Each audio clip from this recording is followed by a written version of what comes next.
Deep is unable to keep a balance between his work and his studies.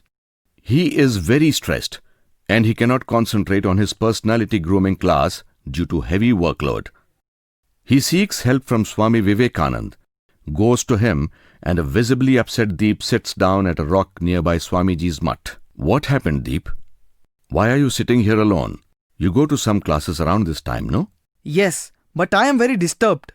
I cannot concentrate on anything and I need your help on this. Please guide me through. Sure, I'll be glad to do so. But first go, attend your class and then come back. Please Swamiji, help me out. I won't go unless you give me some mantra so that I can make progress. An upset and dejected Deep refuses at first, but having no choice left, goes back to attend his class. He comes back after his class. So how was your class, Deep? What did you learn today? Something about how to manage time.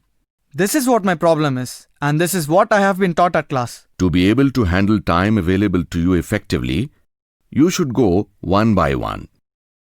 Complete the work at hand first and then think of time ahead.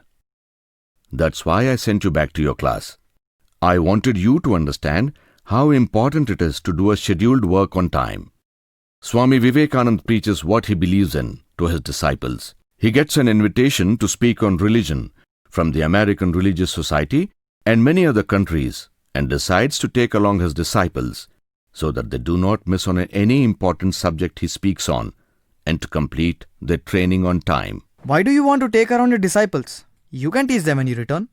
Indeed I can, but I want to utilize my time and theirs too properly and do not want to become an obstacle in completion of their set goals once they are through their training.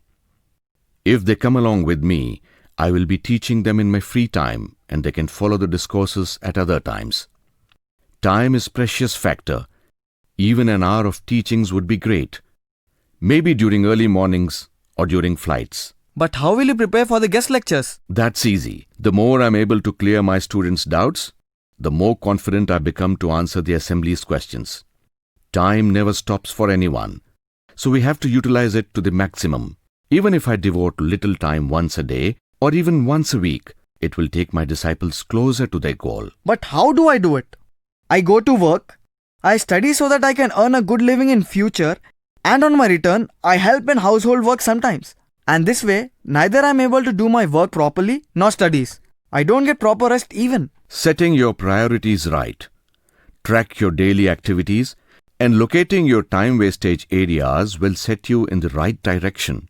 Make a list of things you want to do in a week.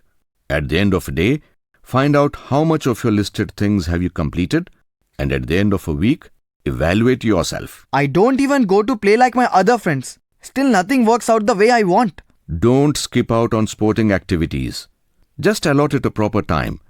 Like 1 hour a day will be good enough. On an early morning, Swami Vivekananda is taking a walk in a garden in the company of one of his popular disciples. Sister Nivedita seeks true knowledge and Swamiji is giving a discourse while walking. I thought you preached during selective time. No. I teach when the student is ready to accept the offerings and a time span cannot be ascertained for it. I would suggest you do what you want to do now and here. Don't wait for right time to come. There is nothing called right time. Whenever you do a certain work, it is the right time. You cannot rewind time. So plan your routine in advance. Be organized and allocate time as per the work. Who cooks food for you at home, Deep? My mother. We cannot do all that we wish to ourselves.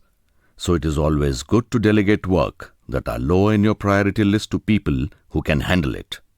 Plan your work at hand properly and act as per the plan and everything will fall in place.